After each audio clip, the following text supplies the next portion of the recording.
अगला जो पॉइंट है वो है कुछ इम्पोर्टेंट एक्सपेंशन है जिसका लिमिट में यूज किया जाता है। तो सबसे पहला जो एक्सपेंशन है एक्सपोनेंशियल फंक्शन का ई टू द पावर एक्स का। तो e to the power x का एक्सपोनेंशियल हमें याद रखना है कि ई टू द पावर एक्स का एक्सपोनेंस मतलब एक्सपेंशन फार्मूला क्या होता है, 1 plus x bye factorial 1 plus x square by factorial 2। इसी तरह तीसरा टर्म क्या होगा, एक्स क्यूब बाय फैक्टोरियल 3। तो ये टर्म कहाँ तक जाता है, इन्फिनिटी तक जाता है। तो इसको एक्सपेंशन फार्मूला बोलते हैं। ऐसे स्टार्टिंग में अगर मैं बताऊं तो पहले ये जो मैथमेटिकल टर्म था इसको फाइनली डिफाइन किया गया था ई टू द पावर एक्स के रूप में। तो बहुत बार लिमिट के क्वेश्चन सॉल्व करते समय हम लोग ई टू द पावर एक्स के जगह पे उसका एक्सपेंशन फार्मूला रख के क्वेश्चन को सॉल्व करते हैं।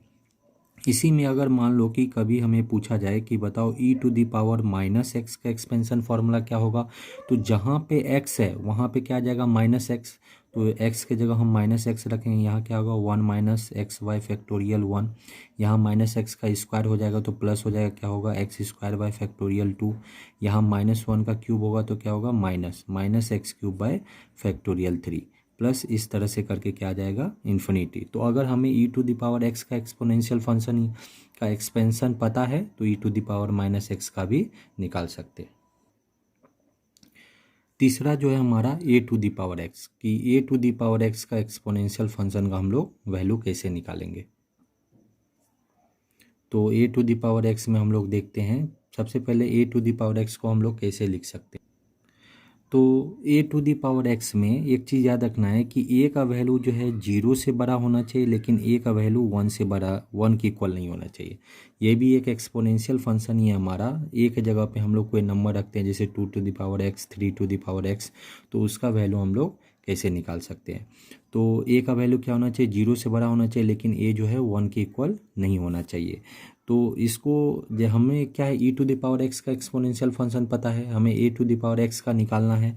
तो हम लोग ए टू द पावर एक्स को लॉगरिथम का यूज करके पहले लिख लेते हैं। तो हम लोग इसको लिख सकते हैं e to the power log base e और आर्गूमेंट में a to the power x, ठीक है। क्योंकि हम लोग जानते हैं ये जो हमारा फंक्शन है इसका वैल्यू आर्गूमेंट के इक्वल होता है, ए टू द पावर एक्स के इक्वल होता है। तो यहाँ से इसको हम लोग सॉल्व करेंगे तो क्या होगा, ई टू द पावर ये आर्गूमेंट एक्स बाहर आ जाएगा तो क्या आ जाएगा लॉग एक्स लॉग ए बेस ई, ठीक है। तो एक्सपेंशन में हम लोग क्या देख रहे हैं, हमें क्या करना है, ई टू द पावर एक्स का ही एक्सपेंशन निकालना है, लेकिन x के जगह पे अब क्या आ गया x log a बे सी। तो a to the power x का जो फाइनली एक्सपेंशन आएगा वो e to the power x का ही एक्सपेंशन आएगा, लेकिन जहाँ पे हमारा तो a to the power x का expansion e to the power x के एक्सपेंशन के बराबर होगा, लेकिन x के जगह हम लोग को क्या लिखना है x इंटू लॉग ए बे सी। तो क्या हो जाएगा 1 प्लस एक्स बाय फैक्टोरियल 1 था तो x के जगह हम क्या लिखेंगे x log A base E divided by factorial 1। फिर क्या आ जाएगा एक्स स्क्वायर बाय फैक्टोरियल 2, तो x के जगह क्या होगा x log a b c का स्क्वायर डिवाइडेड बाय फैक्टोरियल 2। इस तरह करके ये कहाँ तक जाने वाला है, इन्फिनिटी तक। चौथा जो हमारा एक्सपेंशन है वो एक्सपेंशन है log 1 प्लस एक्स का।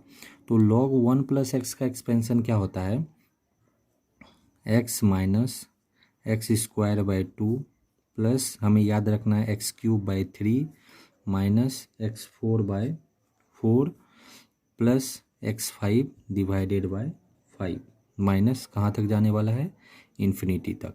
तो इसमें एक टर्म याद करने के लिए मैं बता देता हूँ कि अगर x का वैल्यू 0 रखेंगे तो log 1 कितना होगा, 0 होगा।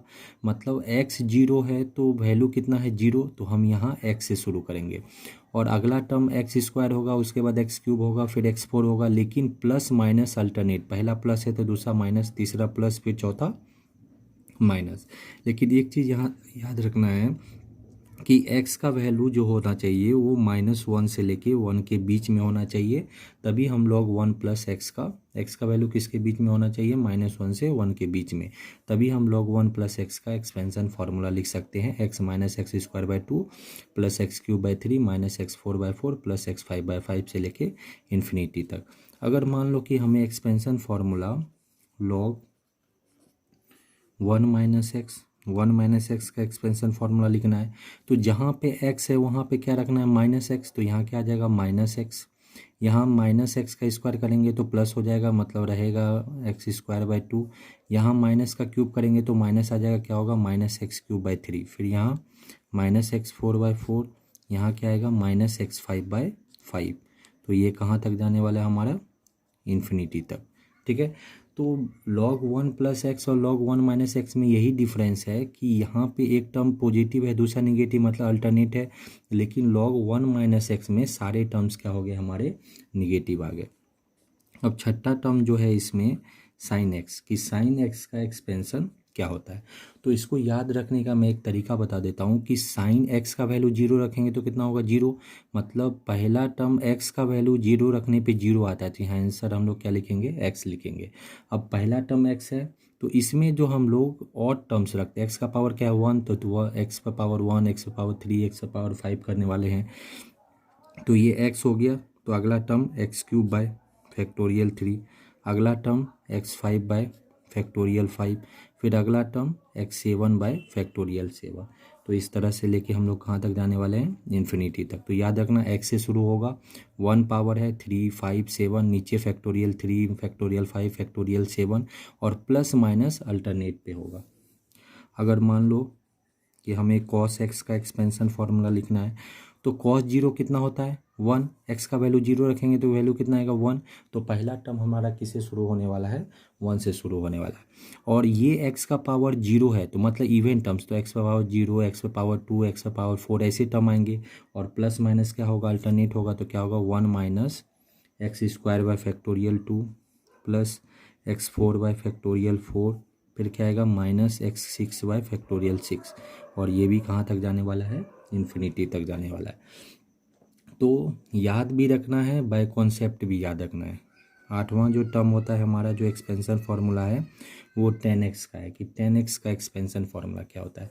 अच्छा एक मिनट, x का वैल्यू जीरो रखे तो 10 जीरो कितना होता है, जीरो। तो हम क्या रखेंगे x, अगर x का वैल्यू जीरो रखने पे 1 आया तो 1 से स्टार्ट किया, x का वैल्यू जीरो रखने पे जीरो आया था तो x से स्टार्ट किया। तो उसी तरह यहाँ x का वैल्यू जीरो रखने पे जीरो आ रहा है तो हम किससे स्टार्ट करेंगे, x से।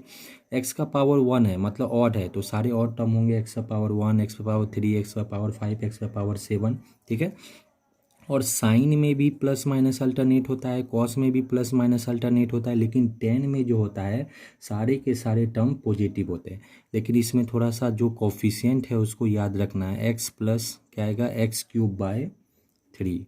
अगला टर्म जो आता है हमारा 2/15 एक्स टू दी पावर 5।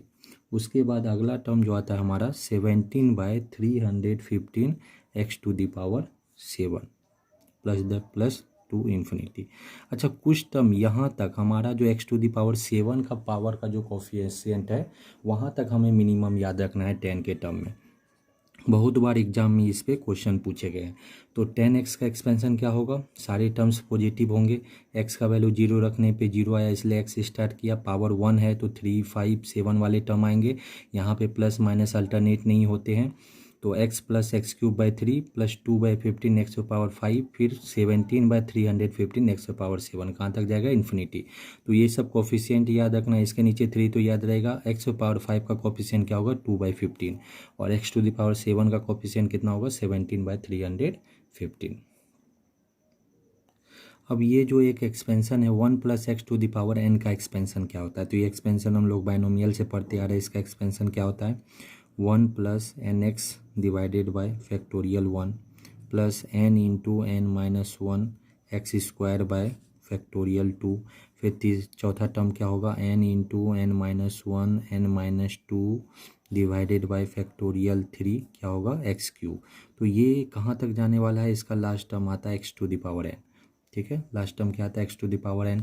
लेकिन याद रखना है कि यहाँ जो एक्स n है वो क्या होना चाहिए, नेचुरल नंबर होना चाहिए, क्योंकि 1 plus x to the power n का दो फार्मूला होता है। एक और फार्मूला होता है 1 plus x to the power n का, कब, अगर मान लेते हैं कि n जो है हमारा निगेटिव या फ्रैक्शन है। अभी हमने क्या माना था कि n जो है हमारा क्या होना चाहिए, नेचुरल नंबर होना चाहिए, तब ये हमारा 1 plus x to the power n का एक्सपेंशन है। अगर n हमारा निगेटिव या फ्रैक्शन है, ठीक है, और जो x का वैल्यू है, x का वैल्यू जो है -1 से लेके 1 के बीच में है, ठीक है। तब हम लोग इसका जो एक्सपेंशन फार्मूला लिखेंगे वो सेम ही होता है, 1+nx/फैक्टोरियल 1 + n into n minus 1 x² ठीक है। आगे वाले टर्म भी सेम है, बस लास्ट टर्म जो है ये इन्फिनिटी तक जाता है। अगर पावर में जो ये n है वो निगेटिव या फ्रैक्शन हो और x का वैल्यू जो है -1 से 1 के बीच में हो तो लास्ट टर्म कहाँ तक जाएगा, इन्फिनिटी। और n अगर हमारा नेचुरल नंबर हो तो एक्सपेंशन फार्मूला हम ये लिख सकते हैं। नॉर्मली हम लोग याद करने के लिए क्या देख सकते हैं कि अगर x का वैल्यू 0 रखेंगे तो 1 पे पावर n 1 ही होगा, तो पहला टर्म 1 ही स्टार्ट होगा। तो इसमें सारे टर्म्स होते हैं, x power 0, x power 1, x power 2, x power 3, फिर 1 है तो फैक्टोरियल 1, 2 है तो फैक्टोरियल 2, क्यूब है तो फैक्टोरियल 3, ठीक है। और यहाँ जो है n जो है वो पहला टर्म में n है, दूसरा टर्म में n इंटू n माइनस 1 है, तीसरा टर्म में मतलब n का जो टर्म्स है उसमें एक माइनस होते जा रहा है, n माइनस 1, यहाँ क्या हो गया n माइनस 2, फिर अगला टर्म क्या होगा n into n minus 1, n minus 2, n minus 3, x का पावर 4 डिवाइडेड बाय फैक्टोरियल 4। अगला जो पॉइंट है लिमिट में वो है फंडामेंटल थ्योरम ऑन लिमिट्स, मतलब लिमिट्स पे फंडामेंटल थ्योरम्स। तो सबसे पहले है कि अगर मान लेते हैं कि एक फंक्शन है हमारा एफ ऑफ एक्स और x टेंस टू ए पे इसका लिमिट का वैल्यू l आता है, और दूसरा हमारा जो फंक्शन है वो फंक्शन है जी ऑफ एक्स, और जी ऑफ एक्स का x टेंस टू ए पे जो हमारा लिमिट आता है वो m आता है, ठीक है।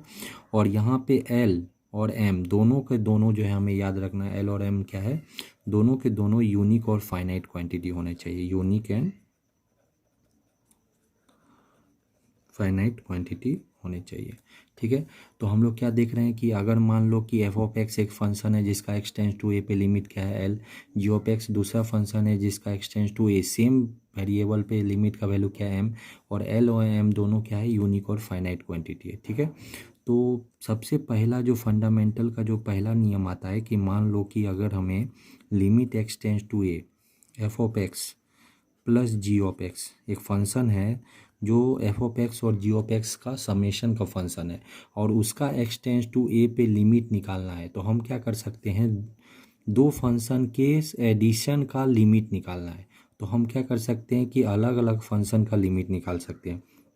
एक्स टेंस टू ए पे फंक्शन एफ ऑफ एक्स का लिमिट निकाल लिया, एक्स टेंस टू ए पे जी ऑफ एक्स का लिमिट निकाल लिया और दोनों को ऐड कर दिया, ठीक है। तो ये नियम है, फंडामेंटल लॉ है कि अगर दो फंक्शन के एडिशन का लिमिट निकालना है किसी वेरिएबल पे तो अलग अलग फंक्शन का लिमिट निकाल लेते हैं उसी वेरिएबल पे और उसको ऐड कर सकते हैं। या यहाँ दो फंक्शन के डिफरेंस का लिमिट निकालना है तो दोनों फंक्शन का अलग अलग लिमिट निकाल के उसको माइनस कर सकते हैं। तो एफ ऑफ एक्स फंक्शन का लिमिट कितना है l, और जी ऑफ एक्स फंक्शन का लिमिट का वैल्यू कितना है m, तो ये क्या होगा l प्लस m और एक l माइनस m। दूसरा जो हमारा है कि अगर मान लो कि हमें दो फंक्शन के मल्टीप्लिकेशन का, एक फंक्शन एफ ऑफ एक्स है दूसरा फंक्शन जी ऑफ एक्स है, ठीक है, दोनों फंक्शन के मल्टीप्लिकेशन का लिमिट निकालना है, तो हम लोग क्या करते हैं, दोनों फंक्शन का अलग अलग लिमिट निकाल लेते हैं। एक्स टेंस टू ए का भी लिमिट निकाल लेते हैं, दूसरा फंक्शन जी ऑफ एक्स का भी same variable x tends to a पे लिमिट निकाल लेते हैं और दोनों को मल्टीप्लाई कर देते हैं, ठीक है। तो यही फंडामेंटल नियम कहता है कि अगर दो फंक्शन के मल्टीप्लिकेशन का लिमिट निकालना है तो दोनों का अलग अलग लिमिट निकाल के मल्टीप्लाई कर सकते हैं। तो एफ ऑफ एक्स का लिमिट l और जी ऑफ एक्स का लिमिट कितना m, तो l इंटू m। इसमें तीसरा जो है कि मान लो हमें क्या करना है, एक फंक्शन है एफ ऑफ एक्स दूसरा फंक्शन है जी ऑफ एक्स और दोनों के डिवीजन का लिमिट निकालना है, तो हम क्या करेंगे, फंक्शन एफ ऑफ एक्स का लिमिट निकाल लेंगे एक्स टेंस टू ए पे, फंक्शन जी ऑफ एक्स का लिमिट निकाल लेंगे एक्स टेंस टू ए पे और दोनों को डिवाइड कर देंगे, ठीक है। अगर दो फंक्शन के डिवीजन का लिमिट निकालना है तो अलग अलग फंक्शन का लिमिट निकाल के हम लोग डिवाइड कर सकते हैं। तो ऊपर वाले फंक्शन का लिमिट l और नीचे वाले फंक्शन का लिमिट m, लेकिन याद रखना कि यहाँ पे जो है m का वैल्यू जो है जीरो नहीं होना चाहिए, l बाय m है ना, m जो है यूनिक और फाइनाइट होना चाहिए, तो वो वैल्यू जो है जीरो नहीं होना चाहिए, जीरो होने से ये अनडिफाइंड हो जाएगा। अगला जो पॉइंट है कि अगर मान लो हमें लिमिट निकालना है, एक फंक्शन हमारा एफ ऑफ एक्स है और दूसरा फंक्शन हमारा जी ऑफ एक्स है। ठीक है, एक फंक्शन के पावर में दूसरा फंक्शन है, एफ ऑफ एक्स के पावर में हमारा दूसरा फंक्शन क्या है, जी ऑफ एक्स है। और दोनों फंक्शन का हमें क्या करना है, लिमिट निकालना है। तो हम लोग क्या करते हैं, अलग अलग फंक्शन का लिमिट निकाल लेते हैं। एफ ऑफ एक्स का limit x tends to a पे निकाल लेते हैं और उसी वेरिएबल पे जी ऑफ एक्स का भी लिमिट निकाल लेते हैं। ठीक है, तो एफ ऑफ एक्स का लिमिट हमारा कितना था, एल, और जी ऑफ एक्स का लिमिट कितना था, एम। ठीक है, लेकिन एक चीज़ इसमें भी याद रखना है कि ये जो है एक फॉर्म का नहीं होना चाहिए। कौन से फॉर्म का नहीं होना चाहिए, तो 0 to the power 0 फॉर्म का नहीं होना चाहिए। तो अगर दो फंक्शन के, एक फंक्शन के पावर में दूसरा फंक्शन है और किसी वेरिएबल पे लिमिट निकालना है, तो अलग अलग फंक्शन का लिमिट निकाल के पावर में ले सकते हैं, लेकिन ये किस फॉर्म का नहीं होना चाहिए, तो 0/0 के फॉर्म का नहीं होना चाहिए। अब इसमें पांचवा जो फंडामेंटल लॉ है कि अगर मान लो कि किसी भी लिमिट के आर्गुमेंट में k into F of x हो, लेकिन याद रखना कि यहाँ पे k क्या है, k जो है एक कांस्टेंट है। ठीक है, k अगर कोई कांस्टेंट हो, ठीक है, और k into F of x का लिमिट निकालना है, तो जो कांस्टेंट वाला टर्म होता है उसको हम लिमिट से बाहर कर देते हैं। तो k अगर बाहर आ जाएगा तो अंदर में क्या बचेगा, limit of f of x x tends to a, और इसका जो लिमिट है हम लोगों को पता है क्या है, लिमिट l, तो ये क्या आ गया, k इंटू एल। अगर मान लो कि हमें जो लिमिट निकालना है उस तरह से रहे, limit x tends to a into के, और के हम लोग पहले से जानते हैं कि हमारा क्या है, कांस्टेंट है। तो अगर limit of x tends to a का वैल्यू निकालना है और आर्गुमेंट में के है, तो हम लोग क्या देख रहे हैं कि हमारा वेरिएबल क्या है, एक्स, और फंक्शन में क्या है, के क्या है, कांस्टेंट, तो इसका वैल्यू क्या आ जाएगा, के आ जाएगा। ठीक है, और क्योंकि के कांस्टेंट है इसलिए के को बाहर कर देते हैं, यहाँ पे 1 रहेगा और 1 का लिमिट क्या आएगा, 1 आएगा। अगर मान लो कि हमें क्या करना है, x टेंस टू a का लिमिट निकालना है और हमारा जो फंक्शन है वो एफ ऑफ एक्स का मॉडुलस है। ठीक है, तो अगर किसी भी फंक्शन के मॉडुलस का लिमिट निकालना है तो हम क्या करते हैं, पहले उस फंक्शन का लिमिट निकाल लेते हैं उस वेरिएबल पे और बाद में उसका मॉडुलस ले सकते हैं। तो इस फंक्शन का लिमिट हमारे पास कितना है, l है, तो ये क्या होगा, l का मॉडुलस। अगला जो हमारा फंडामेंटल लॉ है कि अगर मान लो कि हमें लिमिट निकालना है एक्स टेंस टू ए और वो nth root of f of x, function argument में जो फंक्शन है वो क्या है, nth root of f of x है। तो अगर nth root of f of x का लिमिट निकालना है तो हम लोग क्या कर सकते हैं कि वेरिएबल पे पहले फंक्शन का लिमिट निकाल सकते हैं और उसके बाद nth रूट ले सकते हैं। तो ये जो फंक्शन है इसका लिमिट हम लोग क्या जानते हैं, ये लिमिट क्या है, l है। ठीक है, लेकिन एक चीज़ यहाँ पे याद रखना है कि अगर n जो है हमारा, n अगर इवन हो मतलब हमारा पॉजिटिव स्क्वायर रूट, मतलब स्क्वायर रूट हो, फोर्थ रूट हो, ऐसा टर्म हो, n अगर इवन हो तब जो है हमारा l जो होना चाहिए वो ग्रेटर देन 0 होना चाहिए, तभी डिफाइंड होगा। अब इसमें नौवां जो प्रॉपर्टी है कि मान लो कि limit x tends to a, f of x का वैल्यू निकालना है। तो एफ ऑफ एक्स का वैल्यू निकालना है तो एक्स का वैल्यू अगर हम इसमें ए डायरेक्ट तभी रख सकते हैं, मान लो एक्स का वैल्यू हम ए डायरेक्ट रखेंगे तो यहाँ क्या आ जाएगा, एफ ऑफ ए। तो एक्स का वैल्यू, ये फंक्शन में हम एक्स का वैल्यू डायरेक्ट तभी रख सकते हैं जब हमारा फंक्शन एफ ऑफ एक्स जो होना चाहिए वो कंटिन्यूस होना चाहिए, किस पॉइंट पे, एक्स इक्वल टू ए पे। हम लोग क्या बोल सकते हैं कि हम लोग लिमिट सॉल्व करते समय हमारा limit of f of x x tends to a में एक्स का value a tends to a में एक्स का वैल्यू ए तभी रख सकते हैं जब फंक्शन जो है उस पॉइंट पे कंटिन्यूस। अब एक पॉइंट कंटिन्यूस का आया जो कि हम लोगों ने नेक्स्ट चैप्टर कंटिन्यूटी नहीं पढ़ा है, तो इस चैप्टर में कंटिन्यूटी से के लिए कुछ एक बेसिक सा नोट्स मैं बताता हूँ।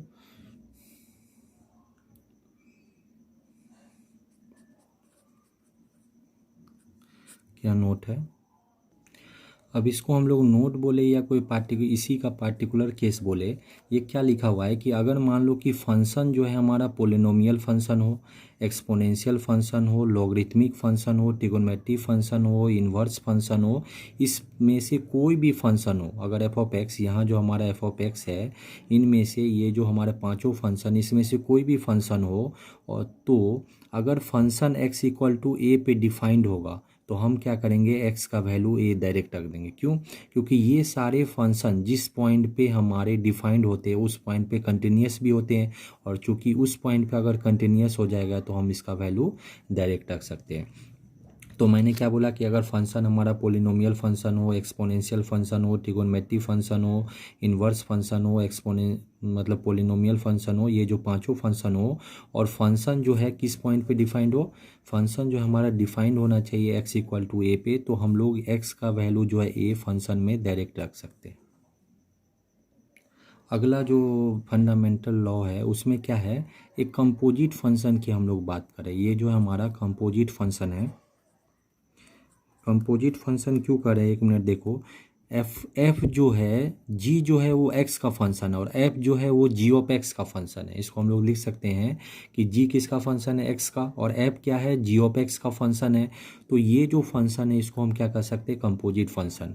और अगर किसी कंपोजिट फंक्शन का लिमिट निकालना हो एक्स टेंस टू ए पे, तो हम लोग क्या कर सकते हैं कि हम लोग जो इनसाइड वाला फंक्शन है जी ऑफ एक्स, उसका लिमिट निकाल लेते हैं एक्स टेंस टू ए पे, ठीक है।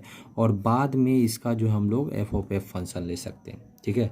तो क्या करना है कि ये लिमिट को हम इनसाइड में ले जा सकते हैं। अगर हमारा कंपोजिट फंक्शन है f of g of x है, तो एफ जी ऑफ एक्स का फंक्शन है, तो लिमिट को हम लोग इनसाइड में ले जा सकते हैं। मतलब जी ऑफ एक्स का लिमिट हम लोग एक्स टेंस टू ए पे निकाल लेंगे, और बाद में जो वैल्यू आएगा उसको फंक्शन एफ में रख देंगे, हमारा आंसर आएगा। तो जी ऑफ एक्स का लिमिट कितना आया था हमारा, एम, तो ये कितना हो गया, एफ ऑफ एम। लेकिन याद रखना है यहाँ पे कि एफ ऑफ एम आने पे ये जो हमारा एफ होना चाहिए वो कंटिन्यूस होना चाहिए। एफ जो होना चाहिए वो कंटिन्यूस होना चाहिए। किस पॉइंट पे कंटिन्यूस होना चाहिए, x equal to g of m पे। मतलब यहाँ पे एक्स का वैल्यू अगर हम एम रखते हैं, ठीक है, एक्स का वैल्यू एम रखते हैं, तो ये क्या आएगा, जी ऑफ एम। तो x equal to g of m point पे एफ क्या होना चाहिए, कंटिन्यूस होना चाहिए, तभी हम ऐसा कर सकते हैं। अब यहाँ पे हम लोग एक इसी में मतलब कंपोजिट फंक्शन में ही एक पार्टिकुलर केस देखते हैं। ये पार्टिकुलर केस क्या है कि अगर मान लो एफ किसका फंक्शन एक्स का, और लॉग किसका फंक्शन है, एफ ऑफ एक्स का, मतलब ये भी कंपोजिट फंक्शन है, मतलब इसी का पार्टिकुलर केस है। और हमें लिमिट किस निकालना है, एक्स टेंस टू ए पे निकालना है। तो हम क्या जानते हैं कि इस लिमिट को हम लोग लॉग के इनसाइड में ले सकते हैं। तो क्या हो जाएगा, लॉग ऑफ, यहाँ limit x tends to a, यहाँ क्या आ जाएगा, एफ ऑफ एक्स। और x tends to a f of x का लिमिट का वैल्यू हम लोगों ने क्या जाना था, इसका लिमिट का वैल्यू क्या है, एल, तो ये क्या आ जाएगा, लॉग एल। लेकिन एक चीज़ याद रहना चाहिए कि लॉग फंक्शन डिफाइंड होना चाहिए एल पे, मतलब यहाँ पे जो है हमारा एल का वैल्यू ग्रेटर देन जीरो होना चाहिए, क्योंकि लॉग का आर्गूमेंट कभी भी हमारा निगेटिव नहीं होता, इसलिए एल का वैल्यू क्या होना चाहिए, ग्रेटर देन जीरो। दूसरा कंपोजिट फंक्शन इसी में पार्टिकुलर केस है कि एक्स, एफ किसका फंक्शन है, एक्स का, और ई जो है किसका फंक्शन है, एक्सपोनेंशियल एफ ऑफ एक्स का, मतलब ये भी कंपोजिट फंक्शन है। तो इसमें भी हम लोग लिमिट क्या ले सकते हैं, लिमिट एफ ऑफ एक्स, मतलब जो लिमिट है उसको इनसाइड में ले सकते हैं। तो इनसाइड में क्या आ गया, limit e to the power limit x tends to a f of x, और इसका लिमिट क्या था, एल, तो ये क्या आ गया, e to the power l, और e to the power x x के सारी वैल्यू के लिए डिफाइंड होता है। अब इसमें एक पॉइंट हम लोग क्या देख रहे हैं कि एक नोट है, इंपॉर्टेंट नोट है इनइक्वालिटी से रिलेटेड, कि अगर मान लो कि हमारा एफ ऑफ एक्स का value greater than g of x है, ठीक है, और एक्स जो है for all x belongs to neighborhood of x equal to a. मैं क्या बोल रहा हूँ, एक मिनट देखो, कि अगर मान लो कि एफ ऑफ एक्स का वैल्यू जो है इनइक्वालिटी, अभी तक इक्वेशन हम लोग केस देख रहे थे, अगर एफ ऑफ एक्स का वैल्यू जी ऑफ एक्स से अधिक है, मतलब function f of x g of x से अधिक है for all real value, for all x, और एक्स क्या है, वो एक्स इक्वल टू ए के बहुत ही नज़दीक है, तो हम क्या करते हैं कि अगर दोनों साइड हम लिमिट लेते, इधर भी लिमिट ले लेते हैं, limit of f of x, same limit का वैल्यू रेंज लेते हैं एक्स टेंस टू ए, और इस साइड भी लिमिट ले लेते हैं, limit of g of x x tends to a, तो लिमिट के डायरेक्शन में कोई चेंज नहीं आएगा। ये हमें याद रखना है, फॉर्मूला के रूप में भी बहुत सारे इनइक्वालिटी लिमिट में सॉल्व करने में काम आएंगे, कि अगर एफ ऑफ एक्स एक फंक्शन है जिसका वैल्यू जी ऑफ एक्स से अधिक है, और एक्स के सारे वैल्यू के लिए एक्स इक्वल टू ए के नज़दीक में वो डिफाइंड है, ठीक है, तो एफ ऑफ दोनों साइड लिमिट लेने पे सेम वेरिएबल पे इनइक्वालिटी के डायरेक्शन में कोई चेंज नहीं होता है।